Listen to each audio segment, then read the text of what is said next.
reactive for quite a large employer within Calderdale. We actually employ now 250, and I think by the end of March we'll be nearly knocking 300 down out of Elland. The way we do things is unique. We do it a reactive way, which sounds cheesy, but we do it completely different to a lot of people. But we had a dream. You know, I support sport in the local community quite heavily through kids rugby within the school curriculum, through to amateur rugby, and then through to professional rugby league with Halifax. But there was a day that something changed in my world, and that day was the 17th of March. Very well documented. I'm a massive Tottenham fan. I go up and down the country following my faithful Spurs. But this particular day I took my son, my dad and my son's friend down to White Hart Lane to watch Tottenham v Bolton. And in the 42nd minute there was something that changed my world. I'm finding it hard because putting this presentation together last night brought everything flooding back, and the next 3 or 4 slides are just going to give you a little bit of a background of why I actually done it. And I'm not going to sit here, I don't like reading note for note what's on the screen, but there are some notes that I'm actually going to read.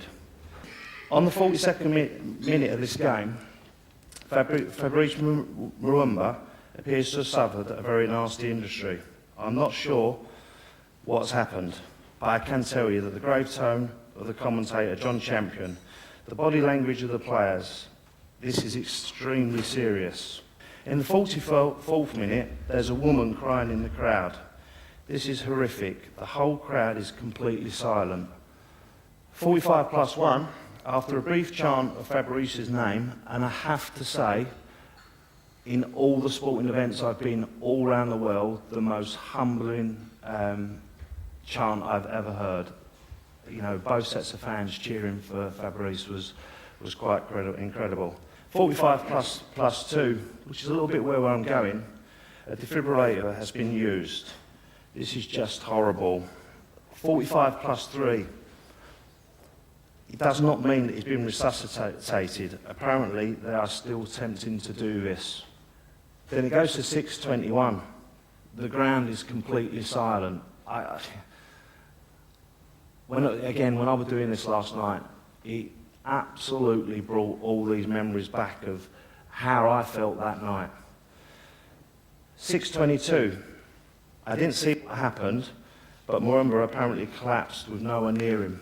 He just fell over and died in front of our eyes. 6:24.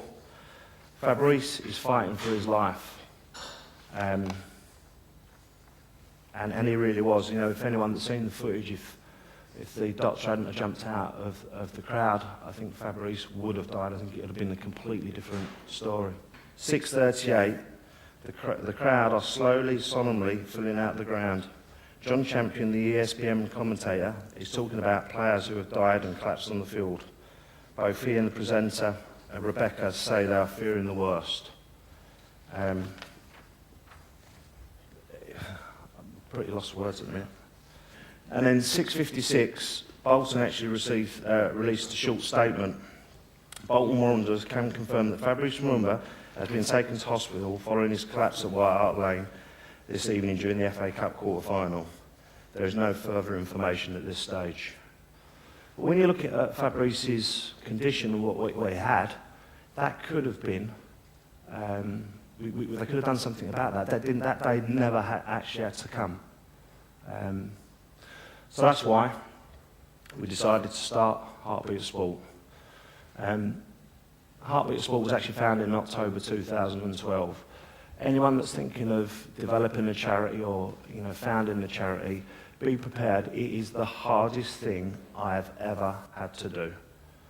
It's so difficult. I have probably 20 or 30 different businesses that I'm involved with, or sit on the board, or financially involved with. Setting this charity up has been the hardest thing I've ever had to do. But we've done it. And why did I do it? I actually done it because I met a group of people, Tony Tonks, Adam Robinson and Scott Morrell, They play for the local Halifax Rugby League side. And when I spoke to them and I shared everything that I just shared with you, they was absolutely in with a passion on what we was going to try and do. So I said, come on, let's do it. And that's why we done it. We had one aim, and that one aim is well documented, well spoken about, and that was to reduce the number of sudden cardiac arrests, SCAs, that happen in the in sports and the sporting community.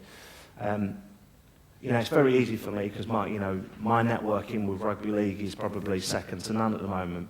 However, if you look at the table of where does cardiac arrest happen most and what sporting organisations have the most problem with it, it's actually golf.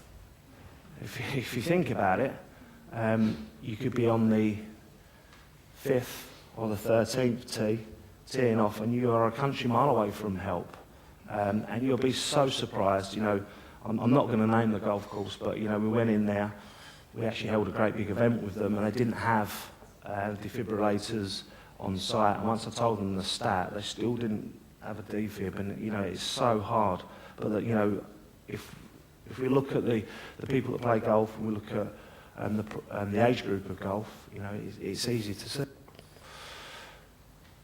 Okay, how have we done our fundraising, and how have we tried to get Heartbeat of Sport a name within the sporting community? Well, obviously we had a launch night that was, you know, a great success. I think we had nearly 300 people down at the venue locally. We go into clubs for free just to try and raise awareness about what we're trying to do, you know. And I hope by the end of this session, some of you can turn around to me and say, I didn't realise. Or what we tend to get, I know someone that done that. I know someone that had that problem. We hear that quite often. The amount of people that have come to us and offered to do sporting events for us. We've got one guy in a couple of weeks running the London Marathon. You know, there's so many people that have put their hand up to try and get involved. We're working with clubs to fundraise for their own kit and training. So I'm going to, you know, if we go into a amateur rugby club where there is problems, where they haven't got defibrillators, we want to work with them to help fundraise them and do whatever it takes to make sure they gain enough money to pay for the kit, which is not, you know, it's not a lot of money. You know, we're only talking circa £1,000 to have the kit and the right training for probably half a dozen people to be able to use the kit. So in the grand scheme of things, it's not a lot of cash that's needed. We've just got to help them do it, and we've come up with all snazzy ways to help them do that. The people that we've helped in a short space of time, you know, when I got introduced, you know, Heartbeat Sport's been going since October 2012. I can assure you it's so difficult, you know, and it probably took us until halfway through last year to actually start going out and helping people. But we've gone and helped North Derbyshire Chargers. They now have their own defib and have people that know how to use it. We help fundraise with them. We help install the equipment. We help with the training. We've done the same at Doncaster FC and RLFC. We went there on the coldest Saturday, or Sunday it was, the coldest Saturday, have a back-to-back football and rugby game, freezing cold, with our stand up talking to people. They come and said they didn't have the right kit. So they was prepared to work with us. We've done another school and nursery, because even though we're just talking about you know, sporting organisations, there's a lot of schools that haven't got the right kit, and we're working with them. Actually, Fabrice has gone down that route, looking at schools as well.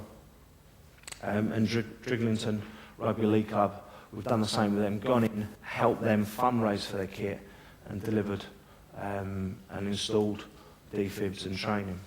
So, a quick summary about Heartbeat of Sport. I think you need a reason to be able to do it. And I think on March the 17th, when Mwamba killed over and died for an hour and a half in front of my eyes, I think that were a big enough reason. And anyone that had anything about them would have done something about it. Having the passion, you know, we live, breathe, talk about Heartbeat of Sport all the time, and I think this has given me a kick out of the backside, really, because you know, the ambition that I have for this is obscene. I think we just got to put it in. About having the right people around you. You know, if you're involved in business, you need the right people about you. You're never going nowhere if you haven't got the right people in front of you and beside you, helping you to achieve everything you want to achieve. And the fundraising. Never stop asking for money. We have to ask, but if we ask in a nice way, you'll be surprised what you get back.